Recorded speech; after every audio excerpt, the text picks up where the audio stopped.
ಯಾವ ತಾಯಿ ಗುರುತಾಯಿ ಯಾವ ಸಲುವಾಗಿ ತಮ್ಮ ಬದುಕನ್ನು ಮೀಸಲಿಟ್ರೋ ನಾವು ಮಾಡಬೇಕಾಗಿರುವಂಥದ್ದು ಬೇರೇನಿಲ್ಲ. ಗೊತ್ತಿರಲಿ, ನಮ್ಮ ಹೊಸ ಜನಾಂಗ, ಹೊಸ ತಲೆಮಾರು, ಇಲ್ಲಿ ಜಾನಪದರು ಹೇಳ್ತಾ ಇದ್ರು, ಎಲ್ಲ ಮರೆತು ಬಿಟ್ಟಿವಿ, ಗೊಂದಲದಾಗಿದ್ದೀವಿ, ನಮಗೇನು ಬದುಕಿನ ಅರ್ಥನ ಆಗ್ತಾ ಇಲ್ಲ ಅಂಥೇಳಿ.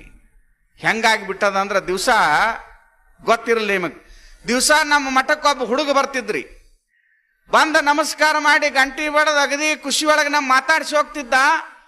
ಹೊಸದಾಗಿ ಅವಾಗ ಆತ್ರಿ ಮಾಡಿದ್ರು, ಹೊಸದಾಗಿ ಮಾಡಿದ್ರು. ಏನು ಮಾಡಿದ್ರಿ?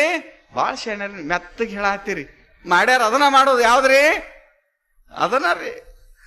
ಅದು ಮಾಡಿದ ಮೇಲೆ ಕೈಯಾಗ ಒಂದು ಸ್ಕ್ರೀನ್ ಟಚ್ ಮೊಬೈಲ್ ಬತ್ರಿ, ಬರೋದ್ರಿ. ಹಿಂಗೆ ತಿರುಗಾಡ್ ನೋಡೋದು, ಗಂಟಿ ಬಾರಿಸೋದು ಬಿಟ್ಟು ನಮಸ್ಕಾರ ಮಾಡೋದು, ವಚನ ಓದೋದು ಬಿಟ್ಟ, ಎಲ್ಲ ಬಿಟ್ಟ. ಏನೋ ಚೇಂಜ್ ಆಗಿಲ್ಲ ತಮ್ಮ ಅಂತ ಹೇಳಿದ್ನಿ. ಏನ್ರಿ ನಿಮಗೇನು ತಿಳಿತೈತ್ರಿ ಬುದ್ಧಿ ಅಂದವ. ನಿಮಗೆ ತಿಳಿಯಂಗಿಲ್ಲ. ಈಗ ಯಾಕ ನನ್ನ ಬಳಗ ಎಟ್ಟಾಗೈತ್ರಿ? ವಾಟ್ಸಾಪ್ ಫ್ರೆಂಡ್ಸ್ 500 ಮಂದಿ, ಫೇಸ್ಬುಕ್ ಫ್ರೆಂಡ್ಸ್ 1000 ಮಂದಿ. ಹಳ್ಳಿಯವ್ರವ್ ಫೇಸ್ಬುಕ್ ಫ್ರೆಂಡ್ಸ್ 1000 ಮಂದಿ. ಏನ್ ನೋಡು, ಯಾರು ನಮ್ಮ ಹಳ್ಳಿಯವ್ರಿಗೆ ಹಿಂಗಾಗಿತ್ತು ಪರಿಸ್ಥಿತಿ ಅಂದ್ರ, ಬರೇ ಎದ್ರ ಹಲೋ ಬಿದ್ರ ಹಲೋ, ಹಲೋ ಅನ್ಕೋತ ಗಾಡಿ ಹಾಕೋತ ಹೊಂಟವ್ರಿ ಇವು. ಅಲ್ಲ, ಎದಕ್ಕೆ ನೀವು ಬೆಳಸಾಕತ್ತೀರಿ? ಅರಿವಿಲ್ಲ. ನಾನು 500 ಮಂದಿ ವಾಟ್ಸಾಪ್ ಫ್ರೆಂಡ್ಸ್ ನೆನೆ ಬೆಳಗಾದ್ರ ಸೌಡ್ ಇಲ್ರಿ ನನಗೆ. ಫೇಸ್ಬುಕ್ ಫ್ರೆಂಡ್ಸ್ 106 ಮಂದಿ. ಭಾಳ ಚಲೋ ಮಾಡಿದಪ್ಪ ಯಪ್ಪ, ಎಷ್ಟು ಮಂದಿನ ಗಳಿಸಿ ಏನಾಯ್ತು ಹಿಂಗೆ ಅನ್ನೋದ್ರೊಳಗ ಅವಾಗ 8 ದಿವಸನಾಗ ಆಕ್ಸಿಡೆಂಟ್ ಆಗ್ತವ. ಅಯ್ಯೋ ಶಿವನ, ಆಗವ. ಇದ ನೋಡ್ರಿ, ಇದ ಕಳ್ಳ, ಇದು ಹಳ್ಳಿ ಕಳ್ಳ, ನಮ್ಮ ಕಳ್ಳ ಇದು. ಅದ ಹುಡುಗರಿಗೆ ಇದು ಬರಂಗಿಲ್ಲ. ಅವ್ವ ಆಕ್ಸಿಡೆಂಟ್ ಆತು, ದವಾಖಾನೆಗೆ ಅಡ್ಮಿಟ್ ಆಗ್ಯಾನತ್ ನಾನು ನೋಡಕ್ ಹೋದ್ನಿ. ಮಗ್ಲಕ್ಕೆ ಅವ್ವ ಅಪ್ಪ ನಿಂತಾರು, ಹೆಂಡತಿ ನಿಂತಾಳು. ಹೋದವನ ಹಣ್ಣು ಕೊಟ್ಟು ಮಾತಾಡಿಸಿ, ತಮ್ಮ ಹೆಂಗದಿಯೋ, ಮುಖ ಸಣ್ಣದು ಮಾಡಿ, ಏನು ಒಂದು ಸವನ 500 ಮಂದಿ ಆ ಫ್ರೆಂಡ್ಸ, 1000 ಮಂದಿ ಈ ಫ್ರೆಂಡ್ಸ, ಎಲ್ಲಿ ಹೋಗ್ಯಾರೋ ತಮ್ಮ ನೀನು ಫ್ರೆಂಡ್ಸ ಅಂತ ಕೇಳಿದ್ನಿ.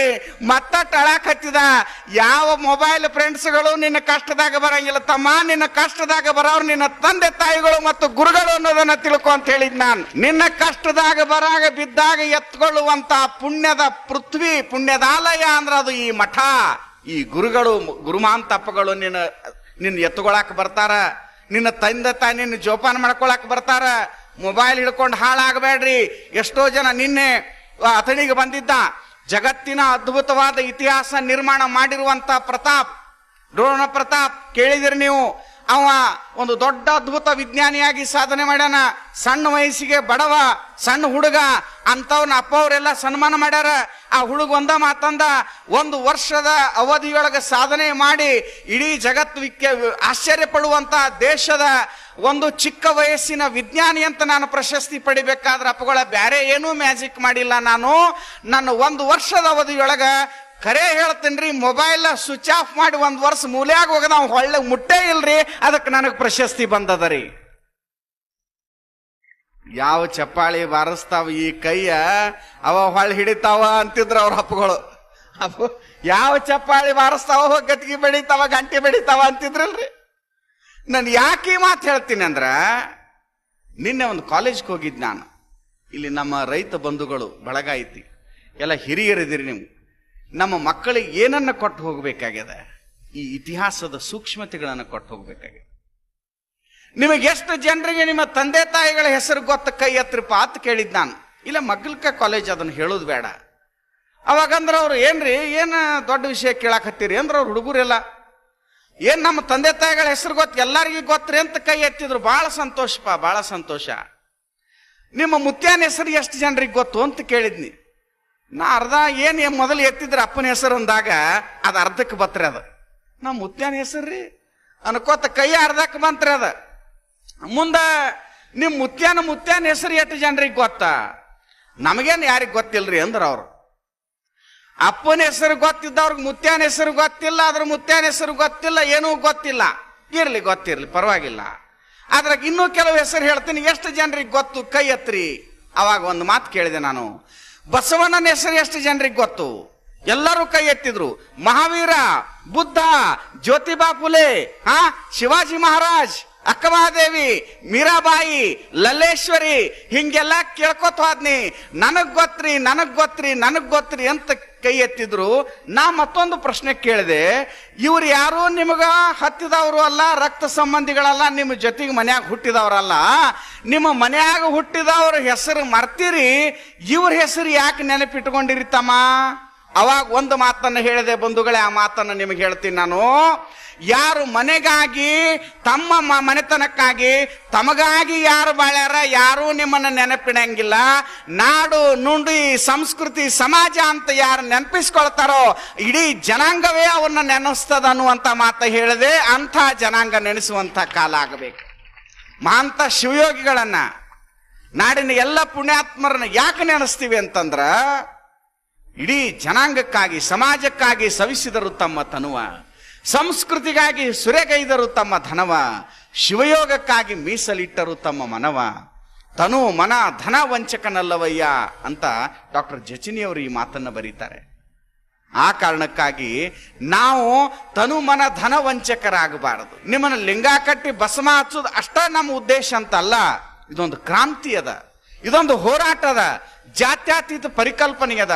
ಲಿಂಗಾಯತ ಹೋರಾಟದ ಜಾಗೃತಿಯ ಕ್ರಾಂತಿಯನ್ನ, ಲಿಂಗಾಯತ ಧರ್ಮವನ್ನು ವೈದಿಕ ಧರ್ಮವನ್ನ ಮಾಡಿರುವಂತ ದೊಡ್ಡ ದುರಂತ ಆಗಿರೋದ್ರಿಂದ ಇದು ವೈದಿಕ ಧರ್ಮ ಅಲ್ಲ. ಹೇಗೆ ಜೈನ ಧರ್ಮ, ಹೇಗೆ ಬೌದ್ಧ ಧರ್ಮ, ಹೇಗೆ ಇಸ್ಲಾಂ ಧರ್ಮ ಅವೈದಿಕ ಧರ್ಮಗಳಾಗಿ ಬಂದು ಗೊತ್ತಿರಲಿ ನಿಮಗೆ. ನಾವು ವೈದಿಕ ಮಾಡುವಂತಹ ಧರ್ಮ ಇರಲ್ಲ, ಹೋಮ ಹವನಗಳನ್ನು ಮಾಡೋರಲ್ಲ, ಶಕುನ ಕಣಿಕಲ್ಪನೆಗಳನ್ನ ಕೇಳೋರಲ್ಲ, ಪಂಚಾಂಗ ವ್ರತಗಳನ್ನ ನೋಡೋರಲ್ಲ. ಯಾವ ಇಲ್ಲ ಅಂತ ಹೇಳಿದ್ರು ಅದೆಲ್ಲ ಹಿಂದಿನ ಭಾಗಲ್ಲೇ ನಾವು ತಗೊಂಡು ಬಂದೀವಿ. ಅಂಗದ ಮೇಲೆ ಲಿಂಗ ಧರಿಸ್ಕೊಂಡು ಚಂದಾಗಿ ನೀವು ನಿಮ್ಮ ಪೂಜಾ ಮಾಡ್ಕೊಂಡು ಜೀವನದಾಗ ಆನಂದಿರ್ರಿ, ಅದೇ ನಿಮಗೆ ಆತ್ಯಂತಿಕ ಸತ್ಯ ಅಂತ ಹೇಳಿದ್ರು. ನಾವು ತಿರುವ್ಯಾಡಿ ಯಾವ ಧರ್ಮದೊಳಗೆ ಏನಿಲ್ಲೋ ಅದನ್ನೆಲ್ಲ ತಂದು ಹಾಕಿಬಿಟ್ಟಿವಲ್ಲ, ಎಂಥ ದುರಂತ. ಆತ್ಮೀರೇ, ಎನ್ನ ಮಡದಿ ಹಾಲು ಕಾಯಿಸುವಾಗ ಹಾಲಿನ ಮಡಿಕೆಯಲ್ಲಿ ಹಾವು ಬಿದ್ದು ಸತ್ತಿತ್ತು. ಎನ್ನ ಮಡದಿ ಹಾಲು ಕಾಯಿಸುವಾಗ ಹಾಲಿನ ಮಡಿಕೆಯಲ್ಲಿ ಹಾವು ಬಿದ್ದು ಸತ್ತಿತ್ತು. ಮಡದಿ ಬೇಯುವಂತಿಲ್ಲ, ಮಡಿಕೆ ಒಡೆಯುವಂತಿಲ್ಲ. ಇದಾವುದರ ಚೋದ್ಯ ಹೇಳ ಅರಿವಿನ ಮಾರಿ ತಂದೆ ಅಂತ ಶರಣರಿ ಮಾತನ್ನ ಬರೀತಾರೆ. ನನ್ನ ಹೆಂಡತಿ ಹಾಲು ಕಾಸಕತ್ತಾಳ, ಹಾಲಿನೊಳಗ ಹಾವು ಬಿದ್ದದ ನೋಡ್ರಿ. ಮಡದಿನ ಬೈತೀರ್ಯಾ, ಬಿಟ್ಟು ಓಡಿ ಹೋಗ್ತಾಳ. ಗಡಿಗೆ ಹೊಡಿತೀರ್ಯಾ, ಇರುದ ಒಂದ ಗಡಿಗೆ. ಆಮೇಲೆ ಹೆಂಗಾಗ್ಯದ ಪರಿಸ್ಥಿತಿ ಅಂತ ಹಾಲು ಕುಡಿತೀರಾ, ವಿಷದ ಹಾಲು. ಸಮಾಜ ಅನ್ನುವಂಥ ಅದ್ಭುತವಾದ ಮಹಾಪಾತ್ರಿಯೊಳಗ ಜಾತಿ, ಮತ, ಕುಲ, ಅನೇಕ ನಮ್ಮ ಪಂಗಡಗಳು ವಿಷ ಬಿದ್ದು ಬಿಟ್ಟದ. ಇದನ್ನ ಕಾಯಿಸಿ ಕುಡಿಸಬೇಕಾದ ಮಹಾತಾಯಿ ಧರ್ಮ ಗುರು ಅಂತವನೇ ಜಾತಿಯ ಕೂಪದ ಮಹಾತಾಯಿ ಆಗಿಬಿಟ್ಟಾನ. ಇನ್ನ ಗುರುವಿಗೆ ಬೈತಿರೋ, ಹಾಲ ಕುಡಿತಿರೋ, ಅಥವಾ ಸಮಾಜ ಅನ್ನೋ ಪಾತ್ರೆಯನ್ನು ಒಡೆಯಲು ಪ್ರಯತ್ನ ಮಾಡೋದು, ಇದು ನಮ್ಮ ಕಣ್ಣು ಮುಂದೆ ಕಾಣುವಂಥ ಪ್ರಶ್ನೆ. ನಮ್ಮ ಜನರನ್ನ ಮೇಲಿಂದ ಮೇಲೆ ಬಡಿಬೇಕು. ಬಡಿಯೋದಂದ್ರೆ ಬೆತ್ತ ತಗೊಂಡು ಬಡಿಯೋದಲ್ಲ. ನಮ್ಮ ಜನರನ್ನು ಎಬ್ಬಿಸಬೇಕು, ಎಚ್ಚರಿಸಬೇಕು, ತಿಳಿಗೊಳಿಸಬೇಕು, ಅರಿವಿನ ಜಾಗೃತಿಯ ಆಂದೋಲನವನ್ನು ಮಾಡಿಸಬೇಕು. ಈ ಆಂದೋಲನವನ್ನ ಯಾವ ನೆಲದೊಳಗ ನಮ್ಮ ಅಪ್ಪಗಳು ಬಿತ್ತಿ ಹೋದ್ರು, ಮುನ್ನಡೆಸಿ ಹೋದ್ರು, ನಾವೇನಾದ್ರೂ ವಾರಸುದಾರರಿದ್ರ, ನಮ್ಮ ಅಪ್ಪಗಳು 50 ಎಕರೆ ಬಿಟ್ಟಾರು, 100 ಎಕರೆ ಬಿಟ್ಟಾರ, ನಮ್ಮ ಅಪ್ಪಗಳು ನಮ್ಮ ಮಠಕ್ಕ ನಮ್ಮ ಮನೆತನಕ್ಕ 1000 ಎಕರೆ ಏನ್ರಿ ಇಟ್ಟಾರಂತಂದ್ರ ನೀವೇನ್ ತಿಳ್ಕೊಬೇಡ್ರಿ. ನಮ್ಮ ಅಪ್ಪಗಳು ನಮಗೇನಾದ್ರೂ ಬಿಟ್ಟಿದ್ರ, ನಮ್ಮ ಅಪ್ಪಗಳು ಏನಾದ್ರೂ ವಾರಸುದಾರ ನಾವು ಆಗಬೇಕಾಗಿದ್ರ, ಬಸವ ತತ್ವದ ಖರೆ ವಾರಸುದಾರರಾಗ್ರಿ. ನಿಮಗೆ ನಿಮ್ಮ ಅಪ್ಪಗಳ ಆಶೀರ್ವಾದ ಯಾವಾಗಲೂ ಇರ್ತದ.